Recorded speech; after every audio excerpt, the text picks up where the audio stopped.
Harry Hutchison is our director of policy. And by the way, he's got a brand new book out called Requiem for Reality. I'm putting a copy of it up there on the screen right now. Critical Race, Theocrats, and Social Justice, Dystopia. This is a brand new book.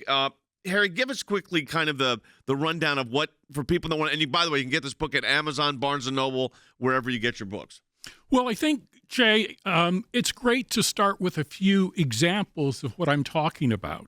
So the San Diego Public Schools accuses white teachers of being colonizers on stolen Native American land and told them that they were racist and they had to become anti-racist. In Cupertino, California, they forced third graders to deconstruct their racial identities and rank themselves according to their power and privilege. George Orwell has said, if you want a picture of the future, then imagine a boot stamping on the human face forever. This claim, I think, is a perfect metaphor for critical race theory, which is filled with pernicious ideological doctrines led by cultural elites who claim that virtually everything from calculus to language to the stock market and even the Second Amendment is racist without any evidence. So one of the things that I'm trying to do is to expose the unreality, the lack of facts which support critical race theory.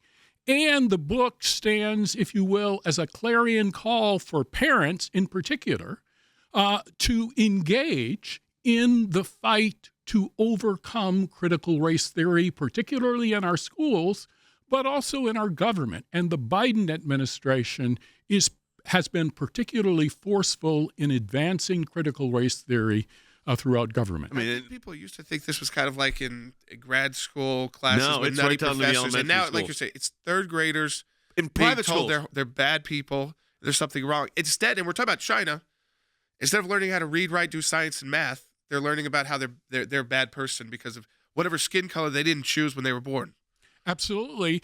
And one of the things that we have to keep in mind is that if you actually look at the data, if you actually look at the truth, Korean Americans, Filipino Americans, Syrian Americans, they actually perform better than white Americans in our society in terms of incarceration rates, SAT scores, and in terms of overall incomes. So we don't look at the evidence. We focus on an ideology which originated in Germany in 1933 from the Frankfurt School. It dominates the academy in the United States, and it began to dominate the academy in the United States in the 1950s and the 1960s.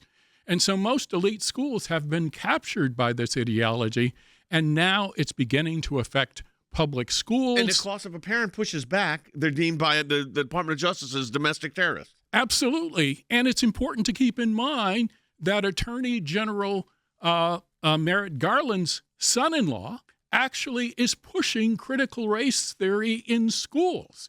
And so I think the American people need to get engaged in this particular fight. The book is Requiem for Reality. It's by our Director of Policy, Harry Hutchison. It is available at Amazon or Barnes & Noble, wherever you get your books. We encourage you to pick this book up, especially on these issues of critical race theory and social justice and what all that really means.